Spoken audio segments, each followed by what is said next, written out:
Hello, this is Jesse Jackson. Charles and I will be back soon to talk more Doctor Who. But in the meantime, here is a recording of a fan discussion about the Doctor Who spin-off Class that was recorded during DragonCon on Labor Day 2017. I hope you enjoyed the discussion. I thought it was a fair representation of what was good about the show and what we hoped to see more of. However, after this was recorded, we found out the show was canceled, so it will now be just left as what could have been. Hope you enjoyed the discussion. Go ahead and get started, and if people walk in, that's okay. You can leave the door cracked a little bit, just because, people hopefully will come. If not, that's okay. We'll have a good party talking about it. Yeah. Okay, so I'm going to go ahead and introduce myself and the people who are up here, and then I'm going to read our panel description, and then we'll kind of chit-chat about our topic for today for this panel. And how we do our panels, if you've never sat in the Brit Track room before, is that we have kind of an exchange between the audience and us up here, so you're not just like sitting here listening to us talk the whole time. So and since there's not a lot of us in the room, we don't really need to get up and use the microphones. Just go ahead and project from the diaphragm, and you can share your thoughts and opinions on what we're having. So we encourage fan discussion. My name is Caro, and I am the Brit Track director. I have been on staff for DragonCon for 16 years. And this is my 12th year running the Brit Track, so I'm like... So you were 10 when you started? Yeah, right. Yes, 10 when I started. No, but yeah, it's been a long journey and a long haul, and I'm so excited to have our new space and to be here. So, especially to talk about finally another spinoff, so I'm super excited. And you go ahead and introduce yourself. So I am Jesse Jackson. I look different than I do on TV. Yes, that is the fourth panel I've been on, and it's each time I've made the same joke. I am a podcaster. I do a Doctor Who podcast called Next Stop Everywhere. I also I'm part of the Game of Thrones podcast, Small Council Matters, and then I also do a Bruce Springsteen fandom podcast, Set Lusting Bruce, and if you want to know the story behind that title, you can come see me. And I'm excited to talk Class. Awesome. I'm Shannon Burgess. I am the Brit Chat staff member. I've been on staff for 7 years. Mm-hmm.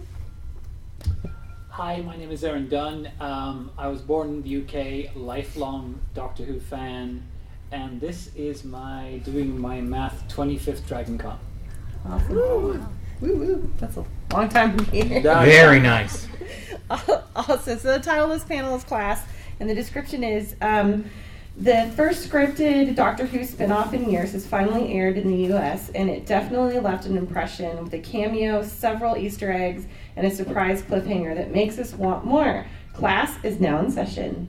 So, starting, we have a spinoff, right? Like, finally. And I was surprised at the choice in the spinoff, because there's been rumors for so long about a unit spinoff. And it's been in the works for, since the 70s. They've talked about a unit spinoff. And so when the rumors first came out that there would be one, I was thinking, okay, finally we're going to have this spinoff. And I was setting myself up to be a little disappointed when I found out what the premise for the spinoff was. But then I watched the very first episode and I was like, okay, I am totally hooked. This is really good. So what was your first impression, we'll start with Aaron, of hearing about the spinoff, not actually watching the show, just knowing that there was one? I just heard the spinoff right before I saw it. Mm-hmm. I was like, BBC America is showing Class, and I was like, what? I was like, oh, Doctor Who! Okay, I'll check it out. And watched the first episode. My first thought was, it's Doctor Who, it's very Buffy-esque. Mm-hmm. Mm-hmm. Yeah. Buffy-esque is not a bad thing. I was a huge fan of Buffy. Enough years have gone by that it's not just a quick and dirty copy. And I liked some of the plot lines in there and watched the whole series, and I really hope they make another one. Okay. Shannon, what do you think? Well, as what you said, I didn't find out until at least a couple weeks before it aired, and they did show a little bit of Capaldi, and I was like, oh, a Doctor Who spinoff. And I watched the first episode, and I'm like, okay. I gave it a chance. And at first, I really didn't like it at first, and then I watched the second, and I was like, okay, it's getting better and better. And then after that, I just got hooked. And you? So, do you guys remember the Muppet Show? The two grumpy old men in the balcony? Picture me. I really did not like this series at all. And I made a point in our podcast that the Billy's friends on Knock Knock, I cared more about them in that one episode than I cared about any of the cast in Class the whole season. So I've stuck with it, and I'm going to go to the next season. It's because it's Doctor Who, and so I'm the loyal opposition in today's panel. So Awesome. This will be interesting. So I think that the thing about the show that it came out is that when the first trailers came out, I was like, is this a kid's show? Is this what this is?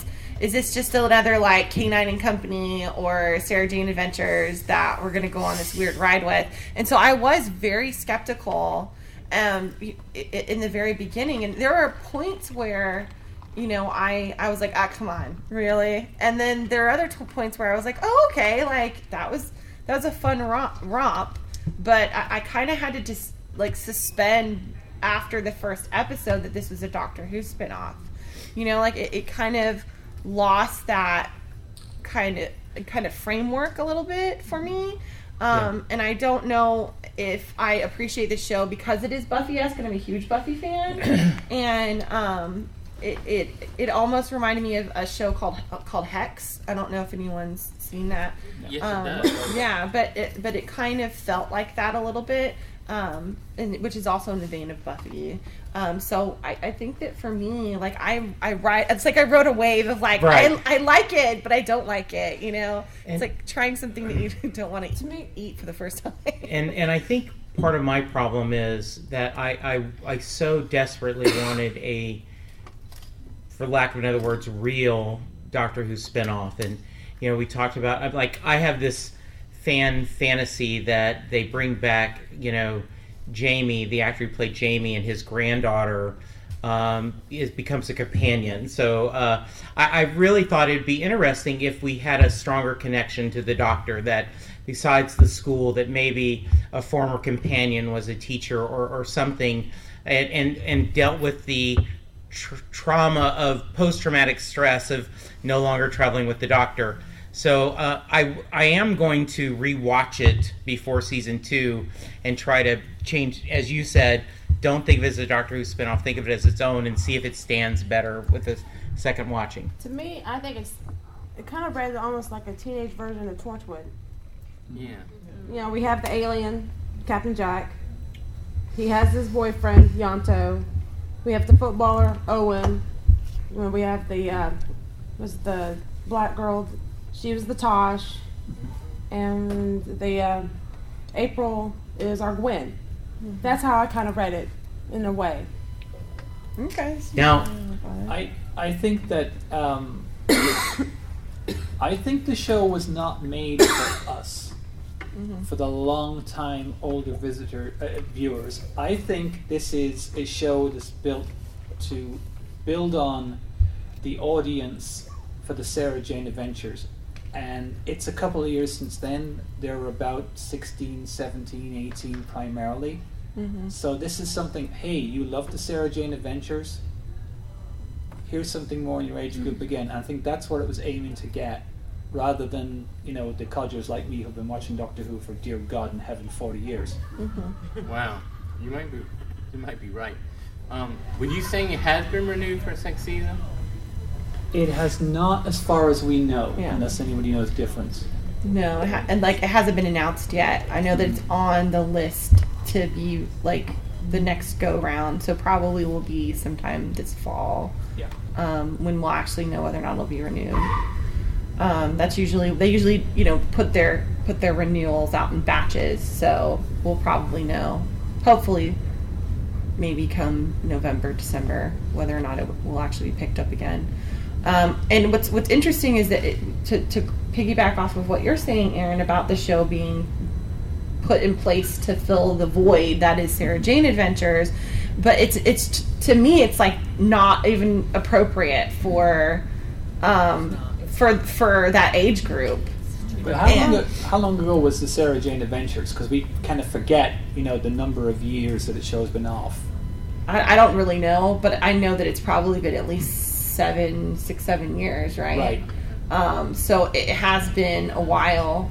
I mean, there's been a gap in time, but I'm just talking about the tropes and the things that are discussed in the show. And I know someone was talking to me the other day about it, and we talked about the fact that the 11 and 13-year-olds are now almost more mature because of the advent of the access to the internet and exposure to things at a younger age, and that it is still a show for the tween and teenager because it addresses those kind of things.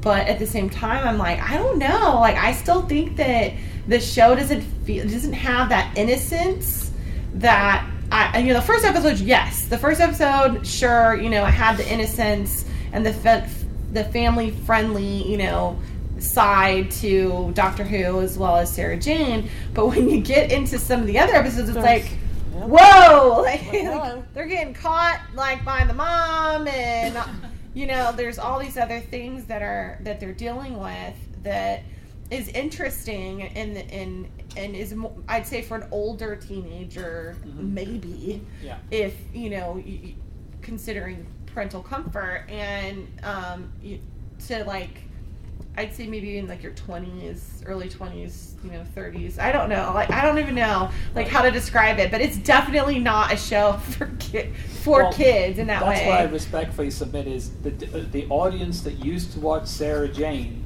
who are 12, 13, 14, are now in their early 20s. Yeah. So that's what I would think, given the years. And we may be wrong. Yeah. Did you have a comment? So what do you define as a kid? Well, I mean, I think that it's a matter of, for me, I don't think it's age, to be honest. I think it's a level of maturity. Yeah. To be frank, I think that if you don't have that kind of exposure to those kinds of things for whatever reason, I could be a kid. I'm 35. I kind of consider myself a child sometimes, but it's a matter of maturity and level of comfort and being able to talk about those kinds of things and have an opinion on it. You know what I mean? So I think that for me, I don't have children of my own, but I have friends who have tweens, for kids, and they don't allow their kids to watch it. Versus I have another friend of mine who's 13-year-old loves the show and watches it. So I think that it's just a matter of comfort for the family as well as the maturity of the kid. Yeah. I totally agree with you. Completely agree with you. And I actually also went on that roller coaster of like, I think I didn't like it, and then I was like, oh, and then I was like, and I was like, So yeah, I actually, in my view, for kids or young adults, like I think what got me more so than the sex scene, or that issue. Although I don't think that the show actually dealt with that enough. Like, fine, let her. I actually am okay with like 15, 16-year-old watching and seeing that, as long as the mom is now like, look, sex is very serious. Like, you can't. She just was like, what are you doing? And it wasn't addressed appropriately to me. If you're trying to make a point. But then also the murder. Like, I think that's what would be more concerned about. It's like, wasn't it the first episode when the girlfriend was murdered, like, heinously? Yeah. Yeah, even me, like, groaning. I was like, right? Where's this coming from? Like, just, yeah, I guess that would be my issue for letting, like, like that, and making people feel, or kids feel desensitized to that over time, if that's the whole point of the series. Yeah. Or the surgery. And then you had it. Yeah. I have a question and a statement. I'm sorry. No. Was this originally programmed for both BBC and BBC America, or did they do it for BBC and just know that they can market it to us? They originally wrote this. The original script went to the BBC first. So the idea for the show went through the BBC first before it was shared with BBC America. So a lot of people don't know that BBC and BBC America are not they're non-affiliated. Yeah, that's what companies. I know that part. That's why I was asking. BBC America did invest a lot of money in it initially. Mm-hmm. That's one of the first codes And they had done. and it was shown in Britain first, Yeah. you know, That's why- because 'cause if you They- you wanted, you could find a way to see it. And it aired initially in Britain at 10 a.m. in the morning. Oh, Wow. oh, that's actually Saturday? that's surprising. Saturday. Yeah. They do have a higher. African? They do have a On- higher on BBC acceptance. Three. Yeah. Yeah. So I mean, like the thing. Culturally, they have a higher acceptance of showing sex and being more open about that conversation than we are. Thanks to us Puritans. But the violence, like you said, that is not really a That's high. surprising. That's Like what cops surprises don't even me. carry guns. Yeah, exactly. And like the Yeah. violence in movies or violence in shows coming out of the BBC have never been. That was more graphic than anything on Doctor Who. Oh yeah, definitely. Like that, I agree. Like the sex stuff, very shocking for being on BBC America. Not so much for BBC America, just regular BBC. Except for I didn't know it was 10 o'clock in the morning. Yeah, That's Yeah. that's a very unusual. Yeah. I just saw That that is. posted on the net, and I was like, wow. Yeah. But it was posted on a channel that is Yeah, 3. intended for more adult content. Yeah. We'll say that. But When still. I initially saw the promos, which I saw on Facebook months and months and months, and then I found out it wasn't going to be shown, the initial promos made it look very Doctor Who-esque. And I was super excited. Then I saw it, and about halfway through the first episode, I was like, this is nothing, this has no Doctor Who feel to it. Other than the one cameo, like she said, it definitely felt more like Hex or some of the other BBC shows that, you know, you watch. But it didn't, so I very quickly forgot that it was a spinoff, more or less, and enjoyed it for what it was, but would never have let her watch it. Absolutely Yeah, it was not. going But it was definitely not what I expected. But I enjoyed it for what it was, but it definitely did not feel the least bit like Who to me at all. And I think that may be my biggest problem. And also, I didn't like many of the characters. You know, I have to find someone that I'm cheering for. That you know, to really enjoy a TV show, there's got to be some kind of journey or a character that I'm rooting for. And like I said, I just didn't. And I think I'm going to watch it again with that Torchwood perspective. And maybe if I put those Torchwood, you know, sunglasses on, it might feel better. Especially since Torchwood was my entry into the Doctor Who universe. I watched it first. Oh wow. And that's interesting. So I mean, I think that you struggle when you have a show. Let me back up. When you have a show that is Scooby-Doo-esque, insofar as you have like multiple, you have a big cast. Right. And when you have a big cast, it's either you have this grandiose, large cast where there's vignettes of each, you know, person, like Game of Thrones, or anything along those lines, where you have this massive cast and then they have little vignettes that all tie together, or you have a very small group that you know works together, like the Doctor and a companion, and they focus in on that. I think when you hit around like 5 or 6, like you start to like lose a little bit, and it gets a little muddy, and you have to be careful of balancing as a writer. You know, who gets so much screen time and who gets developed and who doesn't.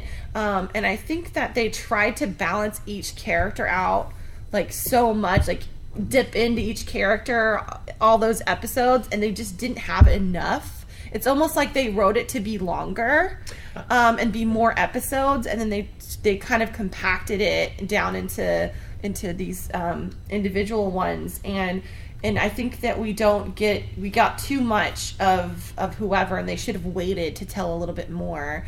Like Charlie's boyfriend, I can't remember what his name is. Mateus. Like, I don't think we needed his backstory this season, to know where he came from and about the struggle with his parents. I think they could have left it alone and just had him there, and then next season kind of delved into him. And things like that. And even Quill could have been a mystery. The reason why they're even together, Charlie and Quill. I could have been fine. I would have been fine with not knowing at all what their relationship was outside of you're an alien. So I think things like that. It's like they threw everything in to give the producers and the people who are saying yes and putting the stamp on whether or not they're going to renew the show. They gave them bite sizes of everything. It's like, when you eat too many appetizers at once, you kind of get overwhelmed, And I do think only 8 episodes, it's unfair for like someone like me who's judging it and finding it short. It was only 8 episodes. Did they find their, usually we give, my wife and I, we have the rule, if it's a new show, we give it 3 or 4 episodes before we go yay or nay. Well, that's half a season with this one. And so you figure they were trying to find their footing and find their voice. So like I said, I'm hopeful if we get another season because, it's Doctor Who universe, so I want to support it. Mm-hmm. Yes. Yeah, I think part of the problem that they had is on the Doctor Who spinoffs that have worked, you met the characters on Doctor Who. Mm-hmm. And they already had the fan base for those characters, so when they split off, you went with them. Yes. Mm-hmm. I didn't even recognize any of them. I think the character of Tanya, I think she had been in the Coal Hill School. There was one. There was a black girl who was a pupil. That was Clara's student. Was it? Is that what you're thinking of? I didn't think there was the same. But there wasn't enough there to tie. Right. Yeah. It was. There had been some talk about her possibly being a companion, but again, whether that was enough to establish her is a good question. And all of a sudden it's like, okay, who are all these people? Yeah. And then they kind of put like each episode was one person. Yeah. And it's a group of people who are thrown together, and they are still trying to figure out at the end of the season how they get on. And they don't necessarily get on there. Not all of them want to be in that group. Yeah, it's kind of interesting. And does anybody remember the movie The Faculty? Remember that movie? I don't know why. Every time I watch a show, it reminds me of that, and I have no idea why. And it might be I can't remember the episode, the giant monster episode, coming through the portal. The coach for the dragon tattoo. Yes. And in that episode, I was like, I don't know why. I'm like thinking of it this way, and I think that it's interesting that there's just too much going on. Mm-hmm. Did I enjoy it? Yes, I did. Did I kind of get the feels for Charlie and his struggle a couple of times? Sure. I mean, did it make me cry? No. But I definitely related to what's the footballer's Ram. He was probably the character I connected with. Me too. Was Ram. Yeah.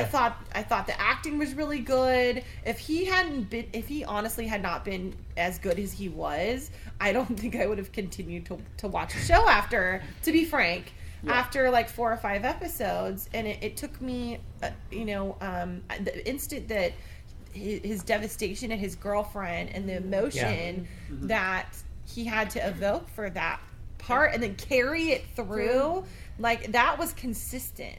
And his parents' relationship was nice. It's sometimes it's a nice for a change of pace that I now have a 28-year-old son, but trust me, during the teenage years my wife famously said he's staying in college because if he moves back home, I'll kill him or he'll kill me. And college is cheaper than a lawyer. So I understand that angst, but it was nice seeing it. I thought your point about the Scooby Gang is a really great one. And, there's the new version of It coming out. And and I loved the book when it came out. I love the miniseries, but the idea of these kids getting together and bonding because of the experience. So I think that's what they were trying for. I just don't know if they executed it as well as I would have liked to see it. Well, I think that the part of them actually bonding was there were several members of that group did not want to be in the group. They had been thrown together. The Doctor said, "Okay, you are going to defend the universe. See ya." Yeah. And Quill was forced to be part of it. She had no choice. The Doctor is like, "I am punishing you. This is a punishment for killing that student. You will protect these kids." Yeah. Yeah. She was left no choice. Yeah. I will say that I kind of like the fact that they all, like, even at the end, don't want to be there, because I feel like it gives you the opportunity to kind of develop that bond versus it right off the bat. Everyone's like, "Hey, yes, we're going to do this," and then I think in my mind it would have just been trite and a little bit irritating. I definitely agree. I think with some of the earlier comments that, in watching it, I was thinking, there's no way. I mean, that this would be appropriate in my mind for someone who is not necessarily has a higher level of maturity. I think, I have a 13-year-old niece, and I thought, no way in the world would I even let her consider watching this for some time. And I definitely think I agree kind of with the violent statements, especially at the end with Quill having, I can't remember what it's called, having it removed from her brain. The bug. The bug. I mean, there were times when I was like, ooh, I'm not sure I can continue down that path. Right. And then the look on her face when she's like, "It's out." The murderous rage. Yes. She's great. I love Quill. I'd say Ram would be my first favorite, and then Quill would be my second favorite. And I was like, any minute now, this is gonna get really good. And and like I said, like there's so much in 8 episodes that it's almost like they needed 13. And that's usually about as long as most British shows tend to be that are like that. And they had so much going on. I think the turning point for me was the episode with the flowers. Yes. Right? Lost. That scares me. Like, that's terrifying to me. I was actually legitimately uncomfortable with. I'd never really thought of that idea before. It's almost like the Birds-esque, Hitchcockian kind of concept. And I loved that. I was like, all right, here we go. Now we're cooking. And what's going on with the governors? That to me was, it wants me, that makes me want to watch the next season. But also, I don't know if I'm watching it because it's like, okay, the train wreck's coming. Or I'm watching this because I actually have started to enjoy it, right? It's like when you eat some. I keep equating it to food probably because I'm hungry, but it's like when you eat something and the first time you eat it, you're like, I don't know if I like this, and then you slowly consume it. And you're like, I now crave this randomly, and I think that's kind of like what it is with the show, for me anyway. Yeah, it's an acquired taste. Do you actually want to acquire the taste for it? Yeah, that's a good question. I agree with him. I didn't really like it, but I watched it because it was Doctor Who's universe. And it's like, okay, if it does come back, it's like, okay, let's see where it goes. But if it stays that violent, I probably won't continue. Yeah.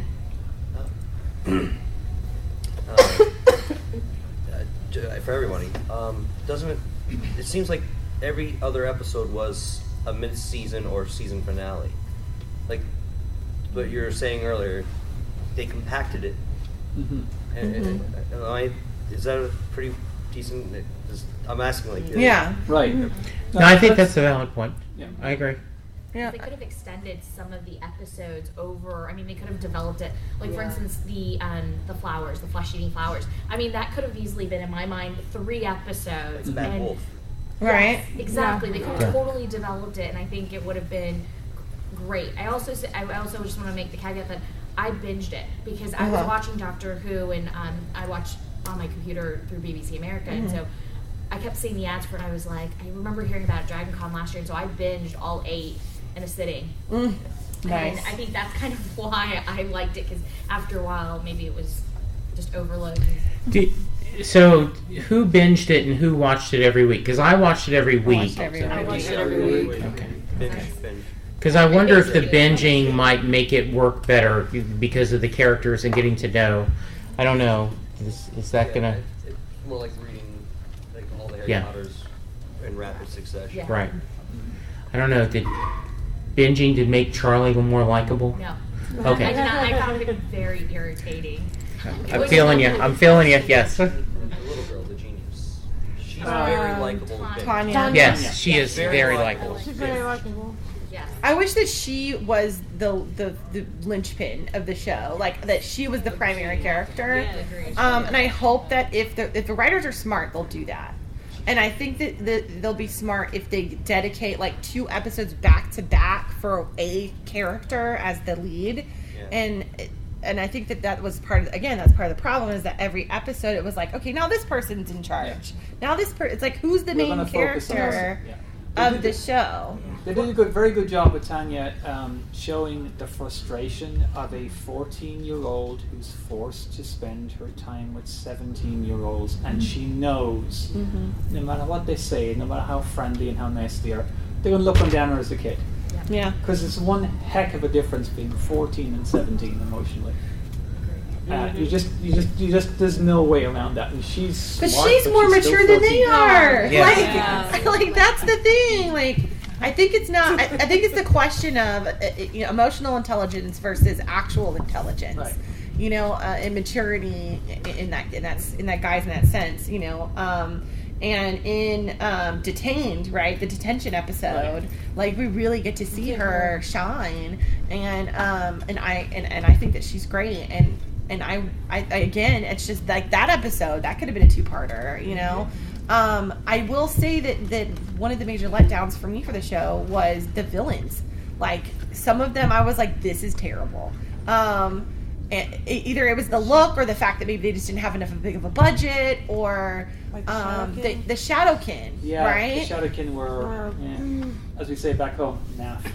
I was like, They were too dark.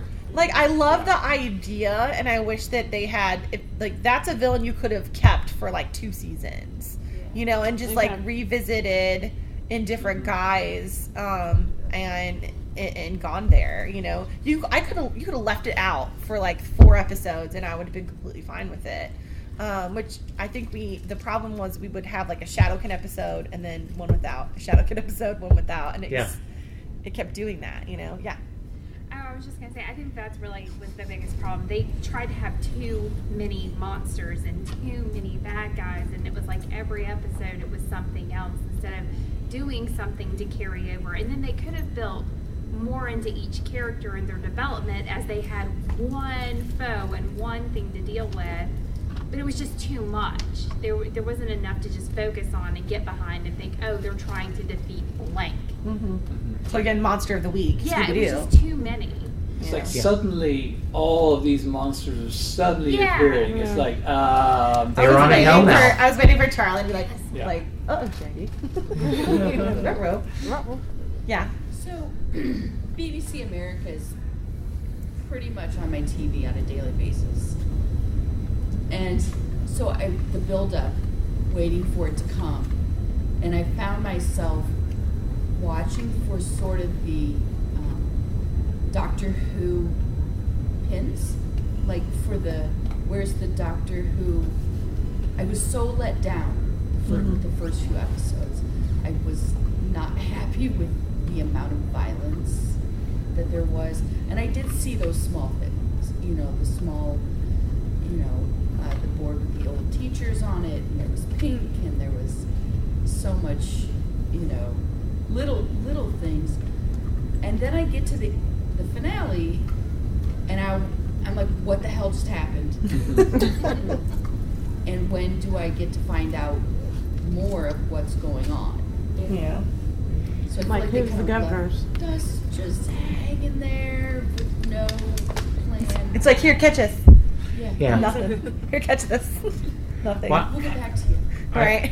I have to tell you, I'm feeling like this is Class Anonymous, and I'm feeling this warm sense of love from everybody here. Like, It's okay, Jesse. You're not a bad Doctor Who fan. It's okay. So I just want to tell everyone I appreciate that. Yeah. And we'll go here and then over here. Yeah. So I feel like the monsters would have been better if they were carried over from, a few of them carried over from Doctor Who, so that the watchers knew what the monsters were, but the actors didn't know. Well, the actors did, but the kids in class didn't know what they were, or how to defeat them, so we could see that play out, and we could see more of the connection from the two shows. Mm-hmm. Yeah, well said.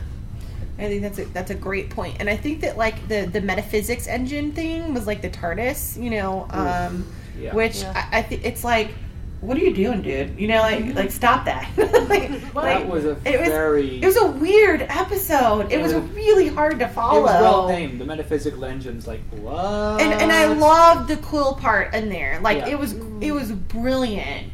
I think it was really well done, and it gave her a interesting backstory, and it explained their race a little bit more, and I loved that part. But I felt like you could have taken that entire chunk and like did something with it.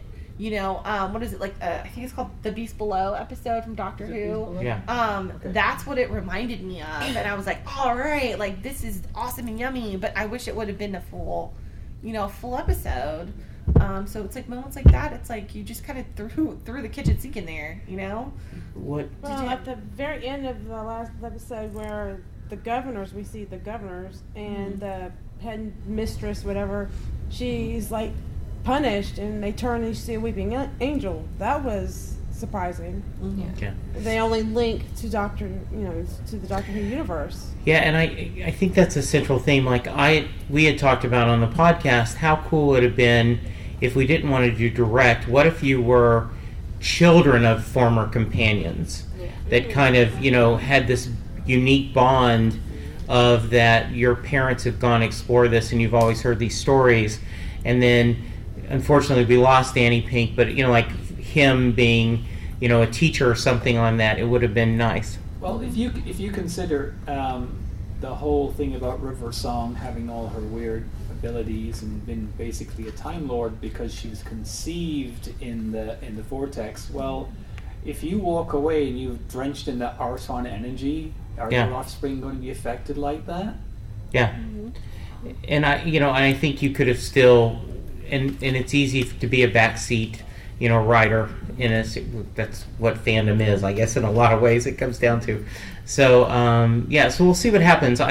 I'm pulling for a second season because I'm hoping that they can build on this, and we know what worked, we know what didn't work, and let's kind of go forward.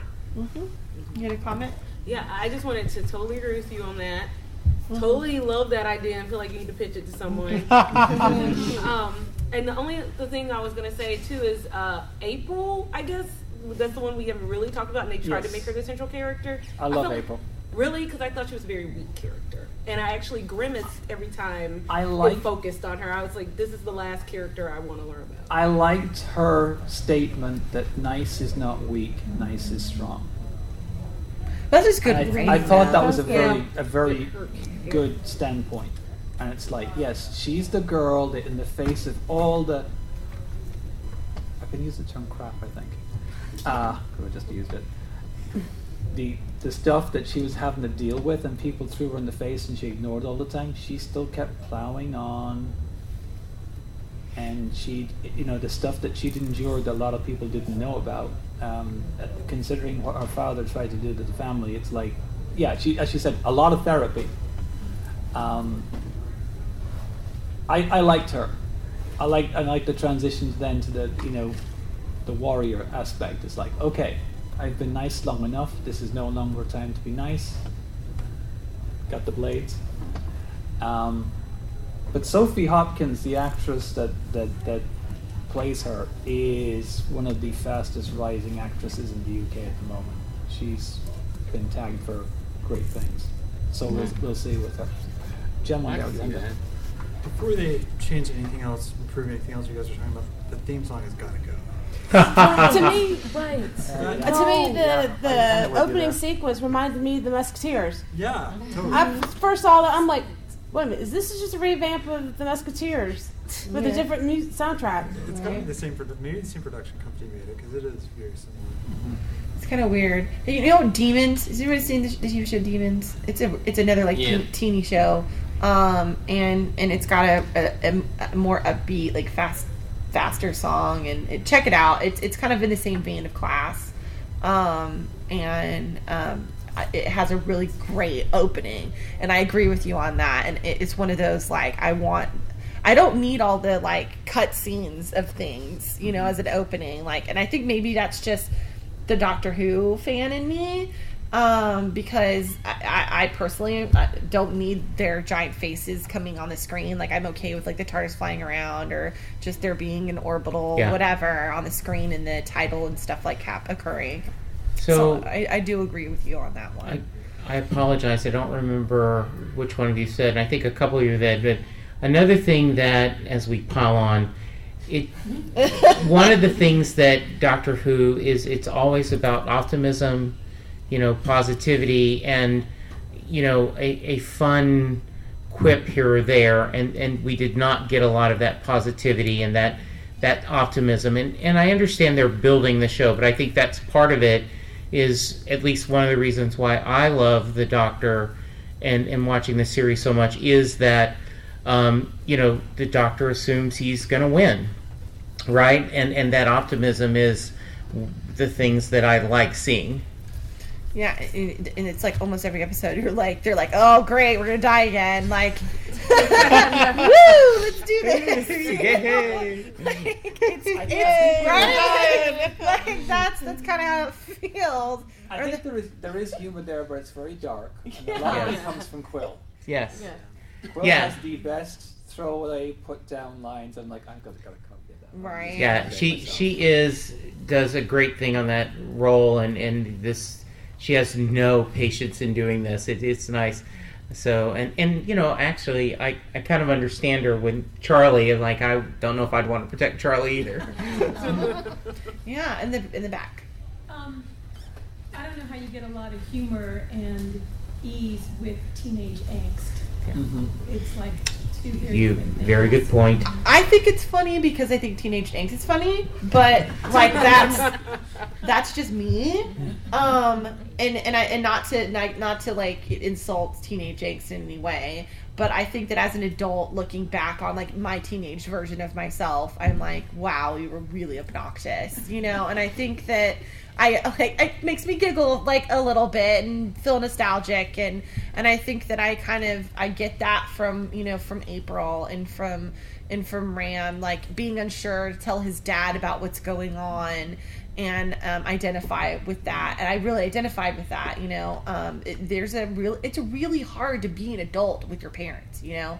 Even at 35, I still have to remind myself and my parents that I am older, and that I'm good, you know, like I'm okay, you know. And I think that that's part of growing up is that cusp, and I think that the show does do a great treatment of that. So I think like the teenager inside of me like gets it, you know, like, oh, I feel you, like I understand where you're coming from.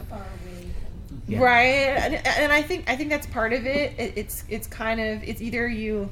My parents did watch the show, and I talked to my mom about it, and she said the same thing. She's just like, I feel like I'm drinking sour milk when I watch it, you know. And I was like, that's an interesting way to put it. But she's like, I don't identify with the teenage angst that's in it. So Joss Whedon really raised the bar on portraying teenagers, because before him it was, you know, he just accepted those the teenage angst and that we didn't care. Now it's kind of like, oh, you can actually make that humorous.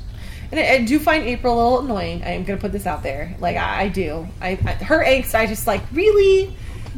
Here and there, but I appreciate what they had to do with her character, because it's like, let's just throw you a giant curveball. You're sharing a heart.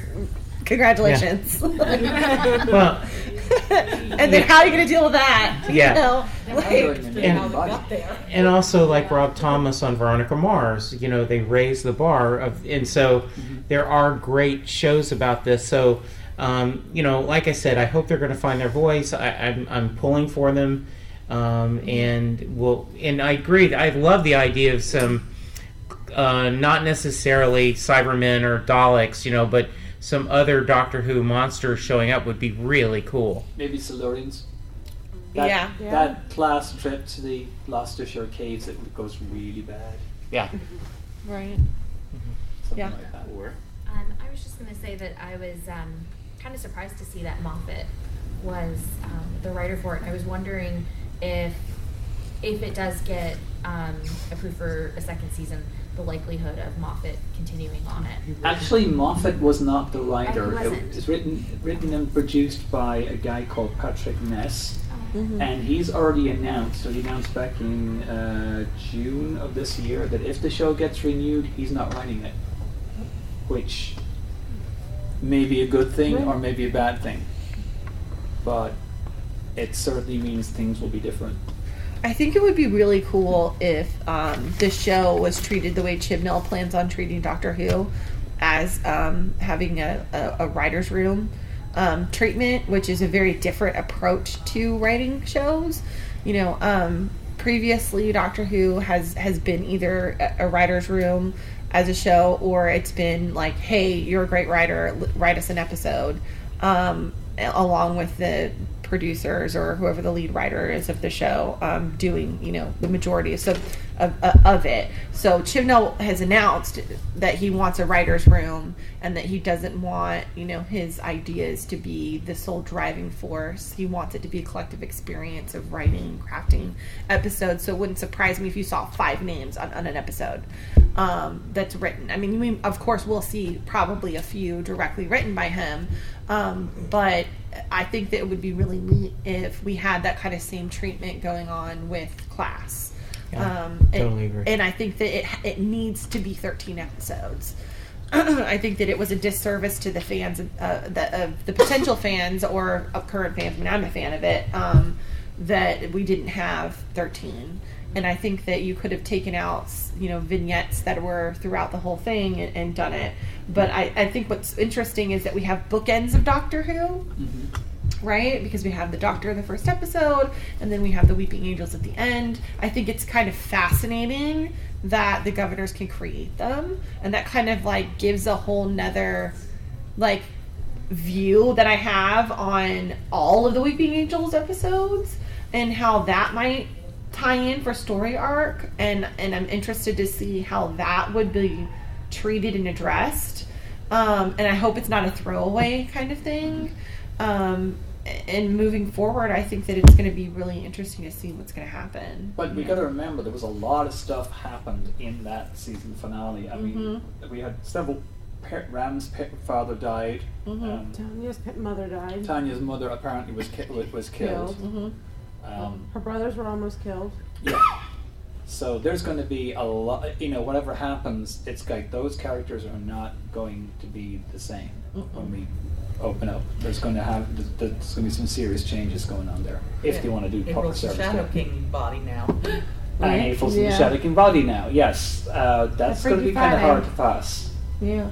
It's crazy. Like Ram from the very get-go was really dark. He was like, I'm just a footballer, and now I'm super complicated as a character. And now we have at the end of almost all of them have something very dark going on with them. So Charlie released all the angels, or the souls from the cabinet. Basically, the ultimate weapon was unleashed. Mateus has to cope with loving a murderer, basically, right? And so all of them have something. Maybe Quill. I mean, Quill can kill. Yeah, Quill can kill. And what kind of killer is she? Because she's portrayed as this warrior, but what kind? Is she a bloodthirsty, marauding, kind, or is she a hero that kills for the greater good? Or something in between. Yeah, we don't know that she's the anti-hero. We don't know. So didn't they kind of say that her child will kill her? Yes. Yeah, that's true. Yeah, but if being in a disguise of a human form, is that going to change what's going to happen to her? She did mention that on her own planet they had the technology to bypass that, but it was just some social trope that they had maintained. And I don't remember if you said it was a stupid trope or not. So maybe she'll take advantage of the technology she's got access to here to not get killed. I hope so, because as I said, she's probably my favorite character. And maybe the governors will do something with the baby, and it'll be like Rosemary's Baby, you know? I don't know. If there is a second season, I hope they don't water her down. I really want her don't. to stay the same acerbic, bitchy, sarcastic person, because that's her charm. Yeah, I agree. Or what was the character that kidnaps Amy when she's pregnant? Shadows. That wasn't it. Do you know what I'm talking about? Yeah, they were. You know what I'm talking about, ladies? I've had. Yeah, the guy that was a shapeshifter and he was locked into one shape, so they told him. But that was a whole like troop of people, right? Yeah. So and that was kind of left alone, you know, a little bit. So it's like, okay, what if they're them? You know, like what if the governors are these figures that are involved, you know what I mean, or behind the scenes, and they have this other governmental thing going on, right? Like the anti-unit, you know, kind of thing. Oh, I like that anti-unit twist. That's nice. You know, like you're Spectre, like yeah. England looks all nice and calm and passive, and there you got unit, you got Torchwood, you got the governors, you can't, the Watchers. You can't move, but you trip over a group of these, you know. I am excited about the finding out about this, you know, what their plan is and why Coal Hill is so important, and so I think that is an interesting mystery to explore. Yeah, I mean, and Coal Hill has the thing in common with Torchwood, where there's a rift for some reason. Right. Yeah. And it's like okay, like what is this? What kind of rift is this? What is the deal with it? You know, is it Torchwood-esque? Is it Primeval-esque? You know, is it like how is it going to be treated? Is it going to be a Monster of the Week kind of thing? Which I think so far, yes. So it's going to be an interesting ride. My hope is that it gets another season, and if it doesn't, that it goes to an audio. Either goes to an audio, like Big Finish picks it up. I think would be a great idea. Or a comic book form. Or a comic book form would be fantastic for it. It almost needs it, you know. Yes.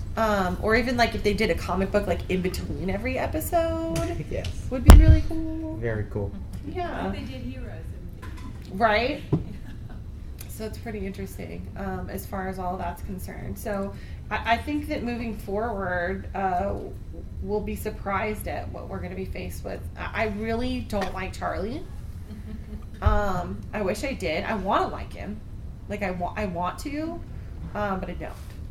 So I don't know what they're going to do and who they're going to pick as their central character. But the thing to remember is, unfortunately, the ratings were very low in the UK. Yeah, which does never bodes well. So it just depends on... Do we know how they were for BBC America? Haven't heard anything about that. Okay. I mean, if they can sell it overseas, that will help out, but... At least as far as the first episode, I don't know about the rest, but since it aired directly after the season premiere of Doctor Who, you lost over half the viewers from Doctor Who class. Oops. Yeah. No way. So And typically your figures go down with any show after you are in the first episode. Yeah, so the whole was not probably what they were hoping. Yeah. The problem is when you watch Doctor Who and then you immediately watch another show right after it, like it's like the time slots, and then you're like, why am I sticking around? You know, kind of thing. So it would have been probably smarter if they had aired Class first and then done Doctor Who. Yes. And I think that would have given it momentum. I think if they're smart, what they'll do is run it again to see how it would test outside of when Doctor Who is airing, and just do a rerun like release of it, and just be like, okay, maybe it was just the fact that it was going against Doctor Who and it's a spinoff that it didn't do so well, and let's go ahead and test the market again to see whether or not people will pick up on it. And if they were to put it in a lineup with like Buffy or even Star Trek or something like that, that it it honestly, to be real, like it honestly might shine a little bit. Well, and we have this dark time right now between New Who, and how much nicer would it have been if you'd had that, like, okay, after you take a break, then like, okay, now we're going to do class, like we might have been, oh, okay, it's Doctor Who universe versus, well, I got my fill of I got my shot of Doctor Who this week, so now that I can move on to something else. Run it like in January or something when everybody's stuck inside. Yeah, or even if like they did the season finale and then they did like a preview of the show. Yes. Like after or in the middle as like a commercial, and then the following weekend or maybe 2 weeks after. I would wait 2 weeks. 2 weeks after and then show it. It probably would have gotten momentum. So I think it's going to be interesting. My hope is that at least we have something, because I have too many questions I need answered. Absolutely. And besides, we need another panel next year. Right? To talk about it in general. But we really appreciate y'all being here. Please rate us on the app. If you've not joined any of our social media groups, we are really active as a community. We have about 2,000, 3,000 people on our Facebook group. And we do stuff throughout the year. So if you're local and you live locally, we do like a picnic and bowling, and we go to get together at a pub when the episode airs, or somebody will show it on an episode at their house or something like that. We also have our charity bucket for our charity this year, which is the Special Olympics. So we're trying to fill it up. So if you have any loose change you're willing to donate, that would be really great. You should have some loose change in your pocket by now. Yes. Right. Also, if you don't know about this wonderful convention, it's our track sponsor. They're Wholanta.